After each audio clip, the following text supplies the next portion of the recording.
Bonsoir à tous, merci de nous choisir pour vous informer à la une de l'actualité. Les journalistes du groupe de presse Gangan RTV ont reçu la visite inopinée des hommes en uniforme. Les témoignages, c'est dans ce journal.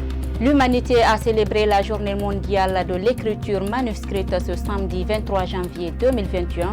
Vous aurez Mamadi Sayon Kamara en fin de journal. Une fois encore, bonsoir et bienvenue. Le troisième vice-président du bloc libéral s'est exprimé ce samedi sur l'actualité sociopolitique du pays, notamment la nomination partielle des membres du gouvernement. Oumar Sano se dit favorable à la formation d'un gouvernement d'union nationale. Il plaide aussi pour la libération des prisonniers politiques. Il est au micro de Alpha Omar Diallo. Au BR, nous pensons qu'on doit faire la politique autrement. Il faut travailler à amener d'abord des Guinéens sur la table et à travailler à faire sortir aujourd'hui nos amis qui sont en prison. Le jeu du département, aujourd'hui être ministre de la République de Guinée, c'est devenu un jeu de ping-pong. On ne nomme pas quelqu'un à ce département stratégique parce qu'il est militant à la base. Il faut voir le profil. Pour l'instant, on se réserve de tout commentaire. Nous lui accordons le bénéfice de tout pour l'instant. Parce que ce qu'on déplore, c'est que c'est le même qu'on est en train d'encore reconduire. On ne pense pas comment on peut gouverner autrement avec les mêmes pièces. Nous sommes des républicains, nous sommes des légalistes. Pour l'instant, ce que je sais, cette question d'appartenir à un gouvernement du professeur Alpha Condé n'est pas d'actualité dans notre parti politique. Après l'élection présidentielle du 18 octobre 2020, certains partis politiques du pays ont décidé d'observer une pause pour la tenue de leur assemblée générale. C'est le cas du parti PADES. Le parti d'Ousmane Kaba a repris les assemblées générales ce samedi. La formation partielle du nouveau gouvernement en cours a été abordée par les responsables. Ibrahima Soribari, reportage. La suspension de leur assemblée générale après la présidentielle du 18 octobre dernier consistait à réfléchir à un certain nombre de points sur la situation politique du pays. L'occasion a été pour le coordinateur national du parti de se prononcer sur le nouveau gouvernement dont l'installation est en cours. En ce qui concerne le Premier ministre par rapport à sa nomination, et nous avons souhaité que le gouvernement, et ça c'est vraiment notre souhait, soit vraiment un gouvernement de rupture, comme l'a dit le chef de l'État, et que la gouvernance soit faite autrement. Mais j'avoue que nous sommes restés un peu sur notre faim quand nous avons vu que ce sont toujours les mêmes figures qui sont reconduites. Nous pensons qu'on aurait pu faire mieux et nous souhaitons, puisque cette équipe est mise en place, qu'elle s'occupe effectivement et immédiatement des préoccupations les plus essentielles des populations guinéennes et qu'on sorte des considérations politiciennes pour vraiment faire face aux défis du développement qui intéressent les Guinéens et qui vont nous permettre d'avancer. Ousmane Kaba était parmi les personnes pressenties pour la primature, précise Mohamed Kaba. Je précise une chose, nous ne sommes pas en quête d'un pouvoir pour un pouvoir. Si Dr Ousmane Kaba l'avait voulu, il serait depuis longtemps dans le gouvernement puisque des propositions concrètes lui ont été faites dans ce sens. Mais puisque c'est un homme de valeurs et c'est un homme de principes, il n'a pas accepté, alors, pour les principes qui ne convenaient pas vraiment à sa vision. Nous avons dit que nous sommes là pour le développement de la Guinée. Si le président estime que Dr Ousmane Kaba peut apporter quelque chose au développement de la Guinée, je peux vous assurer qu'il le fera avec beaucoup de plaisir et avec beaucoup d'abnégation. Ces suspicions sont parties d'un sondage de l'Association des sciences politiques qui avait révélé un sondage dans lequel le président du PADES serait choisi par beaucoup de Guinéens pour occuper les palais de la Colombe. Des hommes en uniforme ont fait irruption ce vendredi dans la soirée à la télévision Gangan TV. Venus à bord de 2 pick-up de la BRB numéro 2 de Kaporo, ils ont perquisitionné les locaux du groupe sans aucun média. C'est la deuxième fois que le groupe est sujet de perquisition sans aucun mandat en plus. Les responsables annoncent qu'ils vont porter plainte cette fois-ci. Mariama Bari et Ibrahima Paye Kamara. Ce vendredi 22 janvier, dans l'après-midi, les locaux du groupe Gangan RTV ont été perquisitionnés par des hommes en uniforme venus à bord de 2 pick-up de la BRB numéro 2 de Kaporo. Selon le rédacteur en chef du groupe de presse, les agents ont fait irruption à l'intérieur du bâtiment et ont fouillé les régies télé et radio ainsi que les bureaux sans aucun mandat. Ils ont bloqué l'accès, personne ne sort. Ils ont demandé à ce qu'on les laisse rentrer, perquisitionner nos locaux. Les travailleurs qui étaient là, puisque beaucoup étaient sur le terrain, on dit mais pourquoi, pour quel motif et quel est le mandat qui vous permet de le faire? Et cette question n'était même pas la bienvenue. Ils ont commencé à hausser le ton, qu'ils n'ont pas besoin de mandat pour ça. Ils vont perquisitionner. Donc depuis la régie télé, régie radio, les bureaux et tout ce que vous connaissez dans un média, même les toilettes ont été perquisitionnées. C'est la deuxième fois que le groupe subit des perquisitions. La direction du groupe des médias annonce qu'ils vont porter plainte cette fois-ci. Au niveau des Gangan, c'est qu'on a décidé, cette fois-ci, puisque ce n'est pas la première fois, on a décidé de porter plainte. Nous avons déjà saisi notre avocat pour ne pas qu'un jour qu'on vienne prendre quelqu'un et qu'on le fasse disparaître. Pour l'heure, les motifs de cette perquisition ne sont pas connus, confie Sékou Djamal Pendessa. Par ailleurs, le rédacteur en chef de Gangan qui qualifie cet acte de tentative d'intimidation rassure que cela ne risque pas de détourner leur organe de presse de sa ligne éditoriale qui est basée, selon ses propres mots, sur l'indépendance dans la responsabilité. Le Sénasur a lancé une grève à partir de ce vendredi 22 janvier dans les centres et institutions supérieures du pays, une décision qui a motivé le syndicat national de l'éducation, SNE, à emboîter le pas et décide également d'aller en grève pour 3 jours à compter du lundi 25 janvier prochain au mercredi 27 janvier. Bintou Souma et Moustapha Diané ont rencontré le secrétaire général. Le Sénasur se voit renforcé dans sa position. Le SNE annonce lui aussi une grève à partir de lundi 25 janvier. Au dire de son secrétaire général, les universités publiques n'ont reçu aucune subvention depuis 7 mois. Malgré toutes les démarches, rien n'a été fait. Tous les enseignants ont les mêmes problèmes en République de Guinée. Et le Sénasur a bien raison de déclencher la grève. L'État a décidé de payer des primes. Même si ces primes ne sont pas normalement payées, mais malgré que les 450 sont petits, mais néanmoins que cela serait donné mensuellement. Plus nous sommes dans notre 4e mois, certains à leur 5e mois, on n'a aucune prime. Ce protocole est déjà signé, ça c'est déjà accordé par l'État. Ce n'est pas une autre recherche de revendication, d'augmentation. Ça c'est des primes, il faudrait que ces primes-là soient vraiment bénéficiées. Autre aspect, il y a des enseignants qui sont omis à l'intérieur, qui donnent des cours, mais qui n'ont jamais bénéficié de ces primes. Cela fait 3 ans que le calendrier scolaire connaît des perturbations à cause des différentes grèves syndicales qui réclament l'amélioration des conditions de vie des hommes et femmes de CREI. Pour éviter la même situation cette année encore, ce syndicaliste exhorte les autorités à vite réagir. Nous exhortons le Premier ministre, nous exhortons le Président de la République de ne plus accepter qu'il y ait une perturbation au niveau des écoles. C'est facile, c'est très facile. L'enseignant ne demande pas trop. Le salaire, je vous dis, nous, on accorde depuis 2005 jusqu'à 2021, on n'a pas 3 millions comme salaire. C'est difficile, c'est difficile. C'est pourquoi nous, au SNE, nous exhortons les enseignants. Dès que nos conditions là sont arrangées, franchement, les cours seront toujours dispensés comme bon le sent. Cette menace de grève intervient à un moment où le syndicat de l'enseignement supérieur a complètement paralysé les cours dans des universités publiques. De quoi s'interroger sur l'avenir du système éducatif en ce début de 3e mandat d'Alpha Condé. Le SLEG a tenu son assemblée générale ce samedi à la maison commune de l'enseignant au quartier Cameroun. Objectif, se désolidariser de la grève déclenchée par le Sénasur. C'est un reportage de Yaya Moubari et Ibrahima Khalil Silla. Contrairement au SNE, le SLEG ne soutient pas le Sénasur. Ils l'ont fait savoir ce samedi au cours d'une assemblée générale. Et nos camarades aussi de l'enseignement secondaire, j'ai entendu dire certains secrétaires généraux faire l'appel aux enseignants de déclencher, d'emboîter le pas de l'université le lundi à venir là. Donc c'est pour cela nous ne sommes pas concernés. Aucun enseignant du SLEG ne doit observer ce mot d'ordre de grève. Ce n'est pas pour saboter, hein. Voilà. Ce n'est pas pour saboter. Nous, on ne fera pas comme eux. Mais on ne peut pas, c'est notre fruit. Les primes là, c'est nous qui les avons obtenues. Ça ne provient pas du budget national.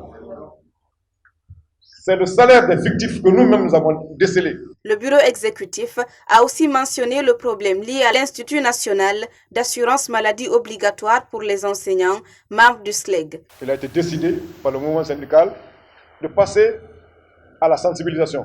Puisque depuis en 2014, ces institutions-là ont été créées. En 2014, elles ont commencé à fonctionner, mais seulement avec la subvention de l'État. Or, c'est des institutions qui doivent être soutenues, supportées par nos cotisations, comme cela se fait partout dans les pays normaux. Les querelles dans le monde syndical sont visiblement loin de se terminer. Le franco-israélien Benny Stenmez a été condamné ce vendredi 22 janvier par le tribunal correctionnel de Genève à 5 ans de prison et 50 millions de francs suisses d'amende. Il est reconnu coupable de corruption. C'est un commentaire de Oumar Kondi. Ce 22 janvier 2021, le tribunal correctionnel de Genève a finalement rendu son verdict après avoir exposé ses motivations. Pendant plus de 2 heures, Benny Stenmez a été reconnu coupable des faits de corruption et faux dans les titres qui lui étaient reprochés, en lien notamment avec les contrats médiés de Benny Stenmez Group Resources BSGR en Guinée. Le franco-israélien est condamné à 5 ans de prison et soumis au paiement d'une amende de 50 millions de francs suisses de créances compensatrices. Le tribunal a estimé, comme l'accusation avant elle, qu'il était l'instigateur d'un pacte de corruption visant à permettre à BSGR d'y supplanter son concurrent Rio Tinto dans la zone du Simandou. Les pots de vin présumés versés entre 2006 et 2012 s'élèveraient à environ 10 millions de dollars, dont une partie versée à Mamadi Touré, la 4e épouse de l'ancien président Lansana Conté, l'apporteur d'affaires français Frédéric Silens et l'ancienne administratrice de BSGR Sandra Merloni Orimens. Les 2 co-accusés de Benny Stenmez dans ce procès ont quant à eux écopé respectivement de 3 ans et demi de prison et 5 millions de francs suisses d'amende et de 2 ans de prison avec sursis et 50 000 francs suisses d'amende. Tout au long du procès, Benny Stenmez avait rejeté les accusations, arguant notamment du fait qu'il n'était pas décisionnaire au sein du groupe BSGR. Bien qu'il porte son nom, le groupe ne l'emploie en effet que comme conseiller, sans place officielle au sein de l'administration. La bataille judiciaire devrait cependant se poursuivre dans cette affaire qui dure depuis plus de 7 ans. Sport dans cette édition d'information. Après sa première victoire de 3-0 lors de sa première sortie au CHAN contre la Namibie, le Sili national local sera opposé ce samedi 23 janvier 2021 à la formation de la Zambie. Quelques acteurs estiment que c'est un match difficile à jouer. Pour la Guinée, ils demandent à l'entraîneur de revoir son système. C'est un reportage d'avant-match de Ibrahima Diallo. Le Sili national local a dominé les Braves Warriors de la Namibie sur un score de 3-0 lors de sa première sortie du championnat d'Afrique des Nations. L'équipe guinéenne jouera son second match ce samedi 23 janvier 2021 contre la Zambie. Un match difficile pour les poulains de l'AP Bangoura, estime Karim Ben Cherifa. Ça sera un match très fort, ça sera un match très serré je crois, parce que la Zambie a montré aussi beaucoup de choses. Donc je suis très intéressé de voir le match demain et je crois que ça sera une nouvelle proposition que va proposer cette équipe de Zambie qui je connais personnellement l'entraîneur Michou et qui sont très organisés, très bons physiquement. Vous savez les sélections anglophones, ils ont toujours cet engagement physique. Donc ça sera pas facile pour la Guinée, mais je crois que la Guinée a tous les atouts pour prendre déjà un match nul, ça serait bien aussi, mais pourquoi pas une victoire. Cette rencontre est l'un des chocs très attendus en cette deuxième journée. Tous vainqueurs lors de leur première sortie. Les deux protagonistes visent une seconde victoire pour assurer sa qualification en quart de finale. C'est un match qui sera difficile, mais la victoire reviendra à la Guinée sur le plan d'expérience. Kafori Laté Bangoura a beaucoup d'expérience. Même si qu'il ne restera que 2 minutes, le Guinéen peut marquer. Et puis surtout, on a une ligne d'attaque et je porte beaucoup confiance. Ce duel au sommet de la poule D se disputera au stade Omnisport de Lembe ce samedi 23 janvier 2021 à 16h. À présent, place à l'invité du journal. L'Humanité a célébré ce samedi 23 janvier la journée mondiale de l'écriture manuscrite. À cette occasion, nous recevons ce soir M. Mamadi Sayon Kamara, professeur de création littéraire au département Lettres modernes à l'Université générale Lansana Conté de Symphonia et animateur d'ateliers d'écriture. M. Kamara, bonsoir. Bonsoir, madame. Quelle place occupe l'écriture manuscrite dans la formation, mais aussi dans la vie professionnelle? Depuis fort longtemps, le manuscrit occupe une place très importante dans la formation des étudiants, la formation des futurs écrivains dans nos différentes institutions d'enseignement supérieur et même au-delà, tous ceux qui veulent écrire, tous ceux qui veulent publier. Depuis très longtemps jusqu'à nos jours, il faut dire que le manuscrit continue d'occuper sa place comme d'habitude. Malgré les aléas des nouvelles techniques de l'information et de la communication que nous allons certainement voir, vous trouverez que le manuscrit encore occupe une place prépondérante dans l'écriture, dans même d'autres sphères, dans la musique, dans d'autres arts, qui sont, n'est-ce pas, des paralittératures. Voilà. D'accord. Alors, que pensez-vous de l'évolution de l'écriture manuscrite avec la venue des Intiques? Exactement, c'est de cela je voulais parler tout de suite. L'arrivée des Intiques a bouleversé le monde. Il faut dire par l'apparition de l'imprimerie a bouleversé le monde des manuscrits. Manuscrit, en quelque sorte, c'est un mot latin, manus scriptus, qui veut dire écriture faite à la main. Aujourd'hui, après l'invention de l'imprimerie, vous comprendrez que le manuscrit a changé de forme. Le manuscrit n'est pas aujourd'hui ce qui est écrit forcément à la main. Le manuscrit a changé. Le manuscrit est aujourd'hui ce qu'un texte ordonné, bien agencé, que vous présentez à une maison d'édition, qu'elle soit tapescrite, écrite soit par dactylographie ou bien faite par ordinateur, mais c'est un texte ordonné que vous présentez à une maison d'édition. Donc les Intiques ont bouleversé carrément le domaine du manuscrit. Si avant le manuscrit c'était ce qui est écrit à la main avec un bic, vous préparez votre texte, aujourd'hui le manuscrit c'est à la fois ce que vous écrivez à la main, mais le texte que vous présentez à la maison d'édition. Et actuellement, les maisons d'édition ne prennent pas des textes écrits au bic. Il faut l'écrire, soit dactylographié, il faut en tout cas la forme tapescrite. Donc, ça a bouleversé et ça continue de bouleverser.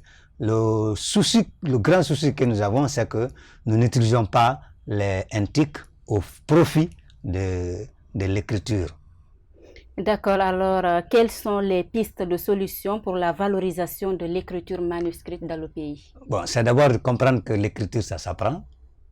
Parce que chez nous, on a tendance à comprendre que tous ceux qui écrivent, ils n'ont pas appris, ce sont des hommes de science. Aujourd'hui, il nous est prouvé que l'écriture, ça s'apprend. Si vous voulez bien écrire, il faut apprendre. Et les pistes de solutions, c'est de vulgariser, n'est-ce pas, les travaux, les ateliers d'écriture, et pour permettre aux jeunes, au départ, dès le collège, de pouvoir écrire. Parce que nous voyons ailleurs les jeunes de moins de 20 ans qui publient des œuvres. C'est aussi possible chez nous. Nos enfants sont très inspirés. Il faut aller vers la vulgarisation de l'écriture, surtout pour les moins âgés.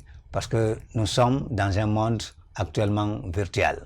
Donc des textes peut-être on est même en train de quitter le papier pour être un peu dans le monde virtuel.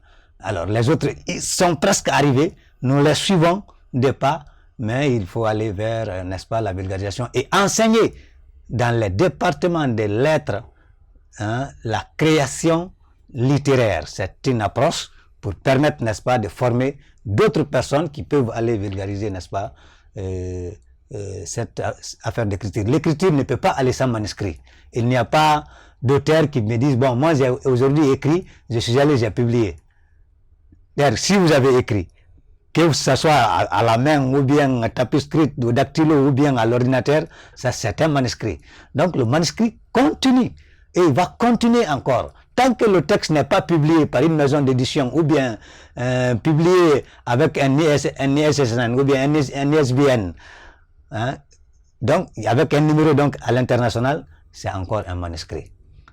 Qu'il soit avec le bic à la main, qu'il soit avec la machine, l'ordinateur ou bien avec ou dactylographié. Donc ce sont des pistes de solutions qu'il faut continuer, mais le manuscrit ne peut pas disparaître. Parce qu'il faut réfléchir d'abord, mettre quelque chose sur papier. Une fois mis sur papier, il faut le lire et il faut le présenter aux spécialistes pour le publier.